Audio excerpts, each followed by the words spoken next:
नमस्कार, मी गिरीश निकम. पासवर्ड श्रीमंतीचा या विशेष कार्यक्रमात तुमचं मनापासून स्वागत. आज आपण चर्चा करणार आहोत करन्सी मार्केट, कमी गुंतवणुकीत अधिक फायदा या विषयावर. आणि या विषयावर मार्गदर्शन करण्यासाठी आमच्या स्टुडिओमध्ये आलेत शशांक रावले.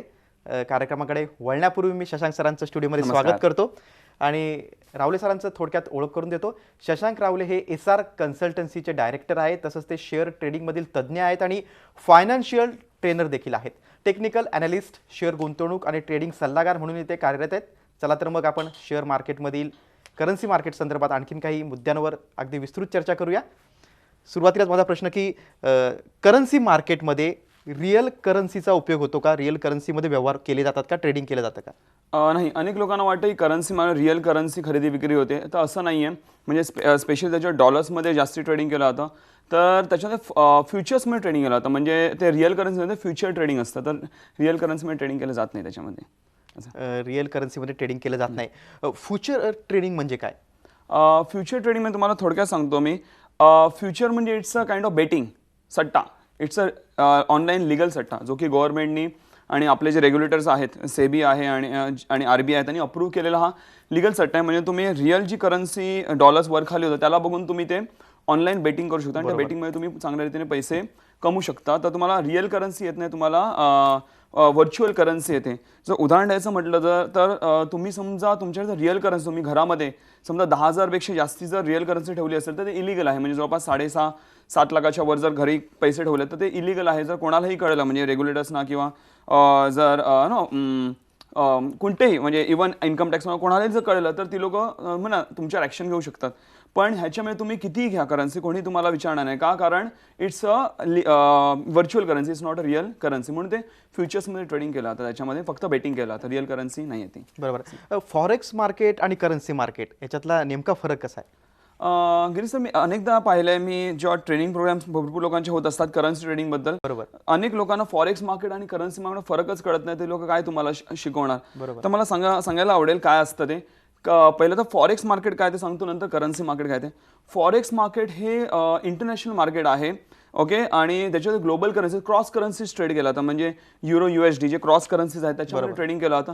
And it's illegal in our country. आपल्या भारतामध्ये ते इलिगल आहे, आपल्याला अलाव केलं गेलेलं अजून नाही आहे. अनेक लोक ते करताना सुद्धा दिसतील तुम्हाला, पण मला तुम्हाला दर्शकांना सांगावं वाटेल की प्लीज त्याच्यावर ट्रेडिंग करू नका. फॉरेक्स जर कोणी शिकवत आहे ग्लोबल करन्सी म्हणजे ना, जर इंटरनॅशनल मार्केट शिकवत प्लीज करू नका, कारण ते इलिगल आहे भारतामध्ये, ओके. अनेक लोक चालवतात आपलं काम, पण जर कधी पकडलं गेलं तर ते प्रॉब्लेममध्ये याल तुम्ही. आणि ते का इलिगल आहे हे तुम्हाला सांगतो मी. का? कारण आपला जो देश आहे तो डेव्हलपिंग कंट्री आहे, अंडर डेव्हलपमेंट आहे, राईट. होतं असं की करन्सी मार्केट पहिलं काय ते सांगतो, नंतर मग हे इलिगल काय ते तुम्हाला थोडक्यात मी सांगेन. करन्सी मार्केट जे आहे ते भारतीय मार्केट आहे. It's a domestic currency market आणि भारतातल्या करन्सी बरोबर ट्रेडिंग केलं जातं. म्हणजे त्याच्यामध्ये कॉम्बिनेशन आहे ते USD INR. USD म्हणजे डॉलर्स आणि INR म्हणजे इंडियन रुपीमध्ये. म्हणजे त्याला फक्त कंपॅरिझन. USD हा बेस करन्सी आहे ज्यामध्ये ट्रेडिंग केलं जातं, आणि INR म्हणजे रुपीला फक्त कंपॅरिझन करण्यासाठी की बाबा जर डॉलर वाढतो तर रुपीच्या कंपॅरिझनमध्ये डॉलर वाढत आहे, हे कम्पेअर करणे. अशा प्रकारे आणखीन 4 करन्सीजमध्ये टोटल 4 करन्सीमध्ये ट्रेड केला होता. USD, त्याच्यानंतर JPY म्हणजे जॅपनीज येन, त्याच्यानंतर मग युरोमध्ये ट्रेड केलं जातं, आणि त्याच्यानंतर मग इव्हन पाऊंड्समध्ये देखील ट्रेड केलं जातं, ओके. तर अशा प्रकारे त्याच्या कंपॅरिझन फक्त INRशी केलं जातं. आणि ह्याच्यामध्ये हे भारतामध्ये लिगल आहे, ओके. ज्यातनं सर्वात जास्त ट्रेडिंग हे डॉलर्समध्ये होतं, ओके. आता होतं असं की जर तुम्ही भारतीय करन्सीमध्ये जर ट्रेड करत असाल तर समजा प्रॉफिट केला आणि समोरच्या कुठल्या ते माणसाने लॉस केला, ओके. तर कोणतरी भारतामध्येच आहे ज्याला हा पैसा जातो, ओके. हा म्हणजे ओव्हरसी पैसा जात नाही, बाहेर पैसा जात नाही. पण उदाहरण घ्या, जर इंटरनॅशनल मार्केटमध्ये जर आपण ट्रेडिंग करत असू तर समजा मी ते लॉस केला, तर कोणतरी भारताच्या बाहेर बसलेला व्यक्ती आहे ज्याने तो प्रॉफिट कमावला, भारतामधला पैसा बाहेरच्या फ्लाईट होऊन जाणार. आणि असं जर भरपूर लोकांचा लॉस केला तर भारतातला पैसा बाहेर निघून जाणार. आज आपले जे प्राईम मिनिस्टर नरेंद्र मोदी हे जगभरात फिरत आहेत. का? तर बाहेरचा पैसा भारतामध्ये आणण्यासाठी फिरत आहे. का? कारण आपली कंट्री डेव्हलपिंग कंट्री आहे, आपल्या देशात गुंतवणूक झाली पाहिजे. हां, आपल्याला पैशाची गरज आहे, फॉरेन करन्सीची गरज आहे आपल्याला, ओके. आणि जर इंटरनॅशनल मार्केटला भारतामध्ये अलाव केलेलं तर 2 प्रॉब्लेम होतील. पहिलं तर इंडियन इक्विटी मार्केटचा व्हॉल्यूम म्हणजे ट्रेडर्स कमी होतील, इन्व्हेस्टर्स कमी होतील, आणि मग देशाची जी प्रगती आहे, स्पेशली आर्थिक प्रगती आहे, ती भरपूर स्लो डाऊन होऊ शकते. हा एक प्रॉब्लेम आहे. आणि सेकंडली जसं मी म्हटलं तुम्हाला की आपल्या भारताला पैसा बाहेरच्या देशात फ्लाईट होऊ शकतो. म्हणून सध्या तर ते इलिगल आहे, तर प्लीज कृपया करून त्याच्यामध्ये ट्रेडिंग करू नका. तर ह्या दोन मला प्लीज फरक समजायचा प्रयत्न करा. अगदी शेअर मार्केट म्हटलं की सगळेजण अगदी थोडंसं घाबरतातच, थोडंसं गुंतवणूक करायला घाबरतात. त्यात करन्सी मार्केट हा फॅक्टर अनेकांना माहिती नसतो. पण माझ्या माहितीप्रमाणे तुम्ही तुमच्या करिअरची सुरुवात करन्सी मार्केटने केली होती, बरोबर? तर अगदी थोडक्यात सांगा, म्हणजे आपला प्रोग्राम जर एखादा सामान्य व्यक्ती बघत असेल, एखादा नोकरदार बघत असेल आणि त्याला वाटलं की करन्सी मार्केटमध्ये पैसे गुंतवावेत, कारण आपलं टायटल तेच आहे की करन्सी मार्केट कमी गुंतवणुकीमध्ये अधिक फायदा. तर मग त्याला सुरुवात करायची असेल तर कुठल्या 2 स्टेप आहेत? डीमॅट अकाउंट त्याला ओपन करायला लागेल का, आणि एकूणच पुढची प्रोसिजर कशी असेल? थोडक्यात आधी माझ्याबद्दल सांगतो. जसं सरांनी विचारलं मला, मी माझं करिअर मी जेव्हा कॉलेजमध्ये होतो तेव्हापासून मी ट्रेडिंग चालू केलेलं आहे. तर त्यावेळी एक काही ब्रोकरची माणसं आमच्या कॉलेजच्या बाहेर उभे, त्यांना विचारलं बाबा काय आहे, म्हणून तर मग आपण मराठी माणसं ना, त्यांनी म्हटलं हे शेअर बाजार आहे म्हणून ट्रेडिंग चालतं, तर आपण मराठी माणसं. तर मी त्यांना बाबा ह्याच्यामध्ये सेफ काय आहे सर्वात, ओके, ज्याच्यामध्ये म्हणा जरी लॉस झाला तरी कमी होऊ शकतो. त्यांनी म्हटलं करन्सी मार्केट सेफ आहे. तर म्हटलं चला ह्याच्यामध्ये चालू करूया. तर त्यावेळी मी ट्रेडिंग केलं, पण मला कोणी असं प्रॉपर योग्यरित्या गाईड करणार नव्हतं. मी स्वतःच माझं अनालिसिस चालू केलं, मी स्वतःचाच रिसर्च सुरू केला, ज्याच्यामुळे मला भरपूर चांगले रिझल्ट यायला लागले. सेल्फ स्टडी केला तुम्ही? येस, मी सेल्फ स्टडी भरपूर दिवस केला, भरपूर मोठा मी वेळ माझा दिला त्याच्यामध्ये, आणि त्याच्यानंतर मला भरपूर चांगले रिझल्ट आले. लोक माझ्याकडे गुंतवायला लागले पैसे, आणि माझं काम वाढत गेलं. मी लोकांना ट्रेनिंग वगैरे द्यायला लागलो. आणि त्यावेळी आणखीन एक रिझन होता मी करन्सी मागण्यात, की सर्वात कमी पैसे लागतात. म्हणजे जवळपास आता तुम्हाला सांगतो त्याच्यामध्ये $1,000 लॉट असतो. ओके, आता $1,000 आता जवळपास $67 $1, म्हणजे जवळपास तुम्हाला 67,000 भरायला लागतील. पण तेवढे भरायची गरज नाही. तुम्हाला जवळपास जास्तीत जास्त $1,500 तुम्हाला एक लॉट मागे भरावे लागतात. म्हणजे एवढे पैसे ब्लॉक केले जातात, ज्याने का की जेवढं फ्लक्च्युएशन होऊ शकतं एका दिवसामध्ये. आता डॉलर म्हटलं तर फ्लक्च्युएशन कमी असतं. तुम्हाला असं डॉलर एका दिवसामध्ये $3-4 $2-4 वर खाली गेलेला सापडणार नाही. जास्त 50 पैसे $1-2 वगैरे $1 वगैरे तुम्हाला वर खाली गेलेला सापडेल. जास्ती वर खाली झाला तर RBI स्वतःच इंटरफेअर करतं आणि त्याला कंट्रोल करायचा प्रयत्न करतं. तर त्याच्यामध्ये थोडी जरी मुवमेंट झाली तरी पण तुम्ही भरपूर चांगले पैसे कमवू शकता. कारण त्याच्यामध्ये जे मार्जिन लागतं, $1,000 खरेदी करायला फक्त तुम्हाला $1,500 भरावं लागतं. म्हणजे थोडी जरी मुवमेंट झाली तर तुम्हाला म्हणता ना, एक 5 पैशाची जरी मुवमेंट घेतली तर पण लाखामागे $2,500-3,000 किंवा 10,000 मागे $200-300 तुम्ही सहजरित्या कमवू शकता. बरं, म्हणजे कमी गुंतवणूक लागते. मग त्यासाठी दिवसातून किती वेळ द्यावा लागेल? कुठला वेळ अगदी करेक्ट आहे अशा वेळेला ट्रेडिंग करण्यासाठी? करन्सी मार्केट जे आहे सकाळी 9 ते संध्याकाळी 5 वाजेपर्यंत चालू असतं. ओके, त्याच्यामध्ये मुवमेंट कुठल्या वेळी चांगली असते तुम्हाला सांगतो. तुम्ही कधीही बसून ट्रेडिंग करू शकता. आता आम्ही आमचे सिस्टम टेक्निक्स शिकवतो, ज्यामध्ये तुम्ही टेक्निक्स वापरले, तुम्हाला आमच्या टेक्निक्सनुसार तुम्हाला दिसतं की हा करन्सी वर पडणार आहे, तुम्ही कधी सौदा टाकू शकता, असं काही नाही. पण त्यातल्या जर चांगली वेळ सांगायची म्हटली तर सकाळी जेव्हा मार्केट ओपन होतं तेव्हा 1-1.5 तास, आणि मार्केट जेव्हा संध्याकाळी बंद होतं तेव्हा 1-1.5 तास भरपूर छान मुवमेंट असते. त्यानंतर आपलं जेव्हा दुपारी युरोप मार्केट वगैरे ओपन होतं, ओके, त्यावेळी म्हणजे जवळपास 12:30-1च्या दरम्यान त्यावेळी पण चांगली मुवमेंट येते करन्सी मार्केटमध्ये. आणि 1-3:30च्या दरम्यान इव्हन जेव्हा आपलं स्टॉक मार्केट बंद होतं, इक्विटी मार्केट, त्यावेळी देखील तुम्हाला 3 ते 3:30च्या दरम्यान चांगली मुवमेंट तुम्हाला बघायला मिळेल, जेव्हा तुम्ही चांगल्या रीतीने करन्सी मार्केटमध्ये ट्रेडिंग करून पैसे कमवू शकता. शशांक सर, अत्यंत महत्त्वाची माहिती देताय तुम्ही. म्हणजे करन्सी मार्केटबद्दल अत्यंत वेगवेगळ्या मुद्द्यांवर तुम्ही बोलताय. एखाद्या गृहिणीला वाटलं की चला करन्सी मार्केटमध्ये सेफ आहे, सुरक्षित असते गुंतवणूक, तुम्ही आता सांगितलं त्याप्रमाणे, मग त्या एखाद्या गृहिणीला जर त्यामध्ये पैसे गुंतवायचे असतील, थोडेफार पैसे गुंतवायचे असतील, तिला कुठलं साहित्य लागेल? घरातून ती ट्रेडिंग करू शकेल का? येस. अनेक लोकांना चिंता असते की बाबा किती पैसे लागतील बाबा. मला अनेकदा लोक जेव्हा कमीत कमी किती टाकावे लागतील हे त्यांना टेन्शन असतं. आणि काय साहित्य पण काय लागेल ते मी सांगतो. मी तुम्हाला सांगतो, हे नुसतं करन्सी मार्केट नाही तर इव्हन टोटल शेअर मार्केट म्हणजे इक्विटी असो, कमोडिटी सगळं असो, सर्वात कमी गुंतवणुकीत चांगला फायदा देणारे हा सर्वात चांगला बिझनेस आहे. हा तुमचा पर्सनल बिझनेस असतो. ओके, जेव्हा तुम्हाला कमीत कमी म्हणजे गुंतवणूक म्हणजे काय, तुम्ही एक म्हणा आता एक लॉट $1,500 येतो, तुम्ही म्हणा कितीपासून सुरुवात करू शकता. तुम्हाला म्हणजे असं काय हे नाही, पण जेवढे कमी पैसे लावा तेवढं कमी प्रॉफिट होईल. ओके, बरोबर. तर तुम्ही एक 5-10 हजारपासून सुरुवात केली, it's more than enough. Okay, तुमच्यावर डिपेंडेंट आहे. आणि साहित्य म्हणजे एक साधा कम्प्युटर लॅपटॉप जरी तुमच्याकडे असेल, जे आजच्या प्रत्येक गावागावात प्रत्येकाकडे असतो, एक साधा कम्प्युटर लॅपटॉप असतो तुमच्याकडे, एक ट्रेडिंग अकाउंट ओपन करावं लागतं. ओके, आणि त्याच्यामध्ये तुम्हाला काही पैसे थोडेसे ठेवावे लागतात, दॅट्स इट. आणि बाकी असं म्हणा, आणि इंटरनेट कनेक्शन लागतं. अनेकांना वाटतं की खूप मोठं सॉफ्टवेअर घ्यावं लागतं, त्यासाठी खूप पैसे गुंतवावे लागतात, असं काही नाही. तुम्ही एकदा ब्रोकरकडे अकाउंट ओपन केलं, तुम्हाला फ्री ऑफ ॲटलीस्ट आमच्याकडे तुम्हाला ते फ्री ऑफ सॉफ्टवेअर मिळतं, ज्याच्यावरतीच बसून तुम्हाला अनालिसिस करायचं आणि त्याच्यावर तुम्ही चांगले पैसे कमवू शकता. वेगळं सॉफ्टवेअर घ्यायची गरज नाही आहे. हां, आम्ही काय वेळी आता आमचं भरपूर मोठ्या लेवलला काम, आम्ही एक वेगळं काही सॉफ्टवेअर्स वापरतो म्हणजे पर्सनल लेवलला, पण एक गृहिणी जर करत असेल त्यांना काही वापरायची गरज नाही. फक्त ते नॉर्मल सॉफ्टवेअर भरपूर चांगले पैसे बनतात, काहीच टेन्शन नाही. आणि एवढ्या छोट्या गुंतवणुकी आणि एवढ्या छोट्या साहित्यामध्ये आपण ट्रेडिंग चालू करू बरोबर. शकतो. बरं आणखी सांगा, करन्सी मार्केट म्हटलं की फक्त मग उद्योजकांसाठीच किंवा ज्यांचा लघु उद्योग आहे, मोठे उद्योग आहेत, तर त्यांनीच फक्त तिथं पैसे गुंतवले पाहिजेत असं काय ना? अगदी सामान्य सामान्य एखादा काम माणूस करणारा देखील- माणूस देखील करन्सी मार्केटमध्ये Yes, पैसे yes, गुंतवू yes. शकतो आणि Yes, yes, yes. फायदा मिळू शकतो. बरोबर. Yes yes yes yes. आणि स्वतःची किती पुंजी तो तिथे लावू शकतो पहिले तर लेट मी टेल यू की किंवा त्यातले धोके सांगा मला. हां, तुम्ही इन्व्हेस्टमेंट करायची नाही. करन्सी मार्केटमध्ये ट्रेड करत असाल, तुम्ही इन्व्हेस्टमेंट करू नका. ट्रेडिंग करा, तेही फक्त इंट्राडे ट्रेडिंगच करा. म्हणजे इंट्राडेमध्ये थोडक्यात तुम्हाला सांगतो काय आहे ते. म्हणजे एका दिवसात होणार ट्रेडिंग. तुम्ही आजच करन्सी खरेदी केली आणि आजच विकली. 9 ते 5 चालू असतं, सकाळी 9 ते संध्याकाळी 5 पर्यंत चालू. त्या दरम्यान तुम्ही खरेदी करून तुम्हाला विकायचं आहे. ओव्हरनाईट ठेवायचं नाही, नेक्स्ट डे तुम्ही ठेवायचं नाही. एका दिवसभरात होणार आहे व्यवहार. Yes yes. आणि त्याच्यामध्ये तुम्ही म्हणजे असं काही ठरवलेलं नाही की तुम्ही एवढी पुंजी लावा वगैरे. पण जसं मी प्रत्येक माझ्या ह्याच्यामध्ये बोलतो की out of your overall portfolio, म्हणजे समजा एखाद्या व्यक्तीचं वय असेल 30, तर 100 मायनस युअर एज म्हणजे जवळपास मॅक्झिमम 70% तुम्ही ओव्हरऑल शेअर बाजारामध्ये तुम्ही पैसा लावू शकता. मग त्यातनं समजा माझ्याकडे समजा 1 लाख असतील, त्याच्यातनं 70% म्हणजे 70,000. 70,000मधनं मी जवळपास एक 20-25,000 रुपये मी समजा ह्याच्यामध्ये ट्रेडिंगमध्ये, मग trading which includes currency trading पण आणि इक्विटी ट्रेडिंग किंवा कमोडिटी करत असाल ते पण असेल. आणि बाकी राहिलेले तुम्ही दीर्घकालीन गुंतवणुकीमध्ये इक्विटीमध्ये तुम्ही पैसे लावू शकता.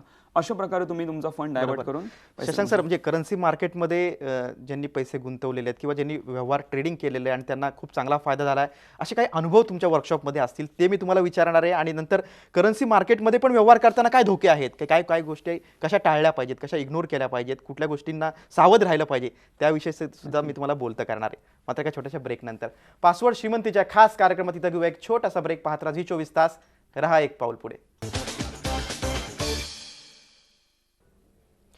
पासवर्ड श्रीमंतीच्या या खास कार्यक्रमात ब्रेक नंतर आपलं पुन्हा एकदा स्वागत. करन्सी मार्केट, कमी गुंतवणुकीत अधिक फायदा या विषयावर आपण चर्चा करतोय.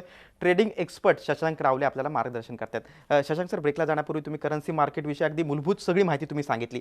आपण वर्कशॉपकडे वळूया, कारण वर्कशॉपमध्ये सुद्धा करन्सी मार्केटमध्ये तुम्ही गायडन्स करतात. पण असा एखादा अनुभव तुम्हाला सांगता येईल का की त्यांनी करन्सी मार्केटमध्ये 1-2 वर्षात ट्रेडिंग सुरू केलं आणि त्याला चांगला फायदा झाला, असं एखादं ज्वलंत उदाहरण तुमच्या डोळ्यासमोर? येस. पहिलं तर मी माझं स्वतःचं घेऊन उदाहरण, त्यानंतर मी माझे असे करिअरची सुरुवातच तुम्ही करन्सी मार्केट म्हणजे माझा स्वतःचा अनुभव सांगायचा म्हटलं तर पहिल्यांदा जेव्हा मी ट्रेडिंगला आलो होतो नक्कीच मला फायदा झाला नव्हता. मला काही कळतच नव्हतं. पण नंतर मी सिस्टम टेक्निक्स डेव्हलप केल्यानंतर नंतर मला एक वेळ अशी आली काही दिवसातच की मी प्रत्येक मुवमेंट सांगू शकतो आणि मी भरपूर चांगले पैसे कमवले. मी कॉलेज लाईफमध्येच कम्प्युटर, मोबाईल फोन, लॅपटॉप, एक बाईक घेतलेली आणि कॉलेजला एक चांगला पैसा मी एन्जॉय केला. त्यावेळी मी हे सगळं केलं आणि माझं सगळी प्रोग्रेस बघून अनेक लोक माझ्याशी जुळायला लागले, लोक माझ्याकडे गुंतवायला वगैरे लागली आणि भरपूर चांगली मजा यायची. म्हणजे एक माझ्यासाठी तो म्हणता ना, एक डेली म्हणता ना, एक गेम असायचा. अरे चला आज परत चांगले पैसे कमवायचे, एक नवीन आव्हान, नवीन आव्हान. हां, आणि ती मजा यायची. आणि त्याच्यानंतर लोकांना मी ट्रेन केलं तर माझ्याशी अनेक उदाहरणं आहेत. म्हणजे आता अशी अनेक नावं येतात माझ्या डोक्यात, पण आजचं आत्ता थोड्या वेळ पूर्वीचं उदाहरण येतं. म्हणजे मी आता स्टुडिओमध्ये येताना माझ्या गाडीमध्ये असताना माझे एक क्लायंट आहे दिनेश म्हणून, त्यांचा फोन आलेला मला. तर ते सध्या इक्विटीमध्ये ट्रेडिंग करतात आणि इक्विटी आणि करन्सीमध्ये वन अँड सेम ट्रेडिंग असतं. तर ते म्हणतात की सर गेले मी 2-3 महिने ट्रेडिंग करतोय आणि त्यांनी पेपर ट्रेडिंग चालू केलं. पेपर म्हणजे व्हर्च्युअल ट्रेडिंग, म्हणजे रिअल पैसे लावायचे नाहीत, ते आम्ही शिकवतोय ना. त्यानंतर बोलतो गेले 1-1.5 महिने झाला मी दर महिन्याला 15-20% सहजरित्या कमवतो. म्हणजे त्यांना भरपूर चांगल्या रीतीने फायदा होतो आणि आता हळूहळू त्यांचं ते प्रॉफिट वाढत जाणार, कारण आता त्यांनी 1.5-2 महिने झाले आमच्याकडनं त्यांनी ट्रेनिंग घेतलेली आहे. तर एक जो म्हणा ना मजा आहे ते ऐकायला, त्यांचे अनुभव की बाबा आपण एवढ्या लोकांच्या आयुष्यात कॉन्ट्रीब्यूट करतो, ते वेगळीच मजा असते. आणि असे अनेक उदाहरण, वेगळं समाधान पण देऊन जातं ते. Yes, बरं, एखाद्या उद्योजकासाठी, एखाद्या व्यावसायिकासाठी, एखाद्या दुकानदारासाठी हे करन्सी मार्केट कितपत उपयुक्त ठरू शकतं? हां, व्यावसायिक म्हटलं तर पहिली गोष्ट मला सांगायला हे जे करन्सी मार्केट जे ॲक्च्युअली हे इम्पोर्टर एक्सपोर्टरसाठी चालू केलेलं होतं. म्हणजे प्रॉब्लेम असा होता, थोडक्यात तुम्हाला सांगतो मी त्याचं पूर्ण एक्सप्लेनेशन आमच्या तुम्ही प्रशिक्षणामध्ये दिलं, तुम्हाला सगळं सांगितलं होतं. पण आपल्याला वेळ कमी असल्यामुळे तुम्हाला थोडक्यात सांगतो. व्हायचं असं की जे इम्पोर्टर्स असायचे त्यांना, आता समजा उदाहरण घ्या, मी इम्पोर्टर आहे, मला 2 महिन्यानंतर काही माल अमेरिकेतनं मागवायचा आहे. ओके, आणि आज $67 आहे. ओके, म्हणजे मला 67,000 भरावे लागतील. मला $1,000 माल मागवायचा असेल तर 3 महिन्यानंतर. समजा उद्या जाऊन एक 3 महिन्यानंतर समजा डॉलर पोचला $72, म्हणजे $5 वाढला डॉलर, तर मला माझ्या खिशातनं $5 एक्स्ट्रा द्यायचे, जे की माझे डीलर्स जे आहेत इंडियामध्ये ते मला द्यायचे नाहीत. आणि त्यामुळे इम्पोर्ट एक्सपोर्टचा प्रॉब्लेम व्हायचा आणि त्यांच्या खिशातनं पैसा मधल्यामध्ये अडकायचा कोण, तर इम्पोर्टर. त्यामुळे इम्पोर्टच कमी होत चालले आणि इम्पोर्ट एक्सपोर्ट हे आपल्या भारताचा एक बॅकबोन पण आहे, राईट. तर त्याच्यासाठी गव्हर्नमेंटने काय केलं की त्यांनी मग हे करन्सी मार्केट चालू केलं की हे व्हर्च्युअल इकडे करन्सी खरेदी करतात. म्हणजेच ती लोक काय करतात की आत्ता समज $67 आहे आणि मला आता इम्पोर्ट करायचा आहे 2 महिन्याचा माल, म्हणजे मी डॉलर्स विकले तर मला तो माल मिळणार आहे, बरोबर. तर मी काय करतो, इकडे $1,000 मी बाय करतो इकडे आजच्या डेटमध्ये. तिकडे रिअल मार्केटमध्ये माझा 5,000 लॉस होणार, पण करन्सीमध्ये मला 5,000चा प्रॉफिट होणार आणि समजा डॉलर खाली पडला तर करन्सीमध्ये 5,000 लॉस, तिकडे 5,000चा प्रॉफिट. म्हणजे ओव्हरऑल मी नो लॉस नो प्रॉफिटमध्ये असतो, ज्याला बोललं जातं हेजिंग. ओके, तर त्याच्यामुळे हे जे आहेत इम्पोर्ट एक्सपोर्ट ते वाचले. आता डॉलरच्या फ्लक्च्युएशनमध्ये त्यांना काही प्रॉब्लेम होत नाही. आता जे काही ते प्रॉफिट लॉसमध्ये जे काही असतील ते त्यांच्या मेन डिलिंगमध्ये, म्हणजे जे काही माल विकतात भारतामध्ये येऊन आणि त्याच्यामध्ये त्यांचा प्रॉफिट होतो. म्हणून मग मेन इम्पोर्ट एक्सपोर्टसाठी हे मार्केट चालू केलं गेलं होतं. करन्सी मार्केट तुम्ही सांगता की एक सेफ झोन आहे, पण या करन्सी मार्केटमध्ये एक्सचेंजची भूमिका काय असते? एक्सचेंज म्हटलं की आता जसं बॉम्बे स्टॉक, मुंबईमध्ये बॉम्बे स्टॉक एक्सचेंज आहे. ओके, आणि आपल्या भारताचं पूर्ण नॅशनल स्टॉक एक्सचेंज, ज्याला पूर्ण वर्ल्ड ट्रॅक करतं. पूर्ण जगामध्ये पहिलं BSEचं जे सेन्सेक्स आहे त्याला ट्रॅक केलं होतं. नंतर NSEचं जे निफ्टी आहे त्याला बघितलं होतं. तर एक्सचेंजच्या नावामध्ये एक्सचेंज म्हणजे बायर आणि सेलरला देवाणघेवाण भेटेल, म्हणजे they are kind of agent. Okay, तर ते बायर्स आणि सेलरला भेटून देतात. ओके, आणि समजा मला बाय करायची करन्सी, सरांना सेल करायची करन्सी. ओके, तर आम्हाला आमच्या दोघांची ते भेट करून देतात. त्याला बोललं आता एक्सचेंजचं हेच रोल आहे की बायर सेलर्सना भेटवणं. बरोबर. आपण पुन्हा डीमॅटकडे येऊया. डीमॅटचे फंक्शन कसं राहतं करन्सी मार्केटमध्ये? अनेक लोक मी पाहिले आहेत की सर मला करन्सीमध्ये किंवा इक्विटीमध्ये ट्रेडिंग करायचं, डीमॅट अकाउंट ओपन करायचं. डीमॅट अकाउंट, अरे बाबा मला एक सांगावं असं वाटेल, डीमॅट अकाउंट हे ट्रेडिंगसाठी नसतं. डीमॅट अकाउंट हे शेअर्स पार्क करण्यासाठी असतं. तुम्ही कॅश मार्केटमध्ये म्हणजे इक्विटीमध्ये जर करत असाल तर त्याच्यासाठी डीमॅट अकाउंटची गरज असते. फक्त शेअर्स, आता मी खरेदी केले शेअर्स, कुठे ठेवणार मी? त्याच्यासाठी डीमॅटचं फुल फॉर्म आहे डीमटेरियलायझेशन. तर ते सॉफ्ट कॉपी फॉर्ममध्ये तुम्हाला ईमेल फॉर्ममध्ये तुमच्याकडे डीमॅटमध्ये तुमचे शेअर्स पार्क केले असतात. तुम्हाला जर ट्रेडिंग करायचं असेल ट्रेडिंग अकाउंट असतं. ओके, जे की जर तुम्ही करन्सीमध्ये ट्रेडिंग करत असाल तुम्हाला डीमॅट अकाउंटची गरज नाही. का? कारण त्याच्यावर व्हर्च्युअल ट्रेडिंग असतं. रिअलमध्ये करन्सीवर आपल्याला काही येत नाही, म्हणजे काय ठेवायची तर गरज नाही. मग डीमॅटची काही गरज नाही. जसं मी सांगतो, मी माझ्या करिअरच्या सुरुवातीला जेव्हा मी कॉलेजमध्ये होतो, पहिलं 1 वर्ष माझ्याकडे डीमॅट अकाउंट नव्हतंच, कारण मी फक्त करन्सीमध्ये ट्रेडिंग केलं आणि त्याच्यामध्ये पैसे कमवले. त्यानंतर मी इतर सेगमेंट्समध्ये आलो, त्यानंतर मी जाऊन डीमॅट अकाउंट ओपन केलं. तर फक्त तुम्ही करन्सीचं ट्रेड करायचं, तुम्हाला फक्त तुम्ही ट्रेडिंग अकाउंट ओपन केलं फ्युचर्समध्ये, दॅट्स मोर दॅन इनफ. म्हणजे डीमॅटची गरज नाही आहे. बरोबर. आता तुम्ही जी अत्यंत महत्त्वाची माहिती सांगितली, ही माहिती तुम्ही तुमच्या वर्कशॉपमध्ये पण सांगा. नक्कीच. त्यामुळे वर्कशॉपमध्ये काय काय होतं, कोण कोण तिथं येऊ शकतं, कोणाचा सहभाग असतो, त्याविषयी मी आणखी तुमच्याकडनं माहिती घेणार आहे, मात्र एका छोट्याशा ब्रेकनंतर. पासवर्ड श्रीमंतीच्या खास कार्यक्रमात इथं घेऊ एक छोटासा ब्रेक. पाहत राहा झी 24 तास, रहा एक पाऊल पुढे. पासवर्ड श्रीमंतीच्या विशेष कार्यक्रमात ब्रेकनंतर आपलं पुन्हा एकदा स्वागत. करन्सी मार्केट, कमी गुंतवणुकीत अधिक फायदा, या महत्त्वाच्या विषयावर आपण चर्चा करतोय. ट्रेडिंग एक्सपर्ट शशांक रावले आपल्याला मार्गदर्शन करतात. ब्रेकला जाण्यापूर्वी आपण विविध मुद्द्यांवर बोला. अगदी डीमॅट अकाउंटपासून ते करन्सी मार्केटचे विविध पैलू तुम्ही सांगितले, माहिती सांगितली. तर मग करन्सी मार्केटमध्ये ट्रेडिंग करत असताना कुठली करन्सी ही जास्त उपयुक्त आहे आणि कुठल्या कुठल्या करन्सीमध्ये व्यवहार होतात? जसं की तुम्हाला म्हटलं 4 करन्सीजमध्ये ट्रेडिंग होतं. USD म्हणजे डॉलर्समध्ये, त्याच्यानंतर पाऊंड, ओके, त्याच्यामध्ये ट्रेडिंग होतं. त्याच्यानंतर मग JPY म्हणजे जॅपनीज येनमध्ये आणि युरोमध्ये ट्रेडिंग होतं. पण त्यातनं मला सांगायला आवडेल, जे 59% जे ट्रेडिंग आहे ते फक्त USD NRमध्ये होतं आणि बाकी राहिलेलं 41% जे आहे ते बाकीच्या 3 करन्सीजमध्ये होतं. तर मला सांगावंसं वाटेल, जी लोक म्हणजे ज्यांना ट्रेडिंग करत असतील, स्पेशली जे जास्ती पैसा लावणार असतील, त्यांनी फक्त आणि फक्त डॉलर्समध्येच ट्रेडिंग करावं, बाकीच्या ट्रेडिंग करायचं नाही. का? व्हॉल्यूम जास्ती, ट्रेडर जास्ती, तर पैसा पण जास्ती. जर मोठा पैसा लावताय तर तुम्हाला मोठा पैसा कमवायचा, तर मोठा पैसा लॉस करणार पण समोर कोणतरी असला पाहिजे, right? Because is someone's loss is someone gain. तर आज तुम्ही तिकडे बसून पैसे कमवसाल तर कोणतरी आहे भारतामध्ये त्याचं मार्केटचं बद्दलचं प्रेडिक्शन चुकीचं गेलं, त्याचे पैसे गेले म्हणून आपल्या खिशात पैसे आले. कुठली गव्हर्नमेंट किंवा कुठली कंपनी येऊन आपल्याला पैसे नाही, it's a win win situation. कोणाची जाणार तर कोणाची तरी येणार. बरोबर. तर ओके, डॉलरमध्येच पैसे गुंतवले, फक्त डॉलर्समध्ये ट्रेडिंग करा, बाकी कुठल्याही ठिकाणी ट्रेडिंग करू नका. त्याच्यात चांगला व्हॉल्यूम आहे, चांगले स्मूथली पैसे बनतात आणि तुम्ही भरपूर चांगल्या रीतीने पैसे कमवू शकता. योग्य तुम्हाला रेट पण मिळतो व्हॉल्यूम जास्ती असल्यामुळे. फक्त मला वाटतं. आणि आता वर्कशॉपकडे आपण वळूया. नक्कीच. मला वाटतं मुंबई, दादर, ठाणे, नाशिक, पुणे या भागात वर्कशॉप आहेत मला वाटतं, आणि पुढच्या आठवड्यात वर्कशॉप आहेत. त्याच्या तारखा आपण आपल्या स्क्रीनवर सांगतोय, पण थोडक्यात तुम्ही सांगा की वर्कशॉपमध्ये कोण कोण येऊ शकतं, कुठला वयोगट आहे आणि कशा प्रकारे तिथं मार्गदर्शन केलं जातं? पहिलं तर वयोगटाचं काही बंधन नाही, कोणीही येऊ शकतं. ओके, एक कॉलेज स्टुडंट पासून ते सिनियर सिटीजन कोणीही येऊ शकतं. आणि मला ते रजिस्ट्रेशनची सुद्धा म्हणजे नोंदणीची गरज नाही आहे, फ्री आहे. ओके, तुम्ही डायरेक्टली वॉक इन येऊ शकता तुम्ही सेशनला. ओके, आणि आमच्या स्क्रीनवरती नंबर्स तुम्हाला येतच असतील, फक्त एक मिस कॉल द्या आमच्या त्या नंबर्सवरती आणि तुम्हाला सगळे डिटेल्स येतील. ओके, त्या सेमिनारचे. आणि आत्ता परवा जे आहे ते आपलं पुण्यामध्ये आहे सेमिनार, ज्याचे तुम्हाला डिटेल्स जे आपलं पत्रकार भवन आहे त्याच्यामध्ये आहे. त्या पत्रकार भवन कोणाला विचारलं तर कोणी सांगेल तुम्हाला. एवढं तुमच्या स्क्रीनवर ॲड्रेस येत असेल आणि तुम्हाला आमच्याकडे SMS देखील येईल. एक उद्या परवापर्यंत SMS आहे. नाही जरी आला तुम्ही डायरेक्टली पत्रकार भवन आणि जो ॲड्रेस आला त्या ॲड्रेसवर तुम्ही डायरेक्टली येऊ शकता. ओके, त्याच्यामध्ये काय काय शिकवलं होतं, काय काय सांगितलं होतं हे तुम्हाला थोडक्यात सांगतो. आज आपलं जे प्रोग्राम होता तो करन्सी ट्रेडिंग बद्दल होता बरं, पण नुसतं करन्सीज नाही तर इक्विटी पासून कमॉडिटी पासून इतर प्रत्येक ठिकाणी तुम्ही कसं ट्रेडिंग करून चांगल्या रीतीने कसे पैसे कमवू शकता आणि तुमचा वेळ चांगले पैसे कमवायला कसं घालू शकता. ओके, जेवढा ट्रेडिंग पण शिकवता आणि इन्व्हेस्टमेंट पण शिकवता. एव्हरीथिंग येतं. आणि इव्हन आपण कमवलेले पैसे कुठल्या ठिकाणी चुकीच्या गुंतवणुका करतो, आपण कुठे चुका करतो आणि आपल्या आयुष्यामध्ये रियालिटीमध्ये काय चाललं आहे, सगळ्या गोष्टींचं तुम्हाला ज्ञान येतं. एक जबरदस्त पॉवर पॅक सेशन होतं, तुम्हाला नक्कीच आवडेल. कुठल्या गोष्टी टाळल्या पाहिजेत हे सुद्धा तुम्ही शिकवता. सगळ्या गोष्टी तुम्हाला त्याच्यामध्ये शिकवल्या जातात.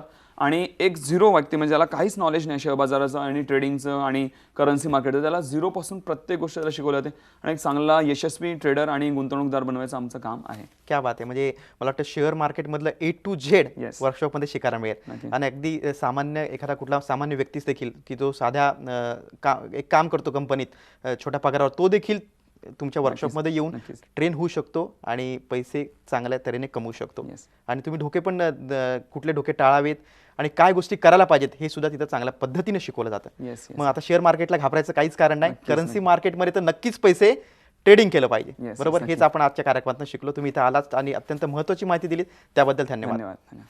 पासवर्ड श्रीमंतीच्या खास कार्यक्रमात इथंच थांबतोय. ताज्या बातम्यांसाठी पाहत राहा Zee24 तास. रहा एक पाऊल पुढे.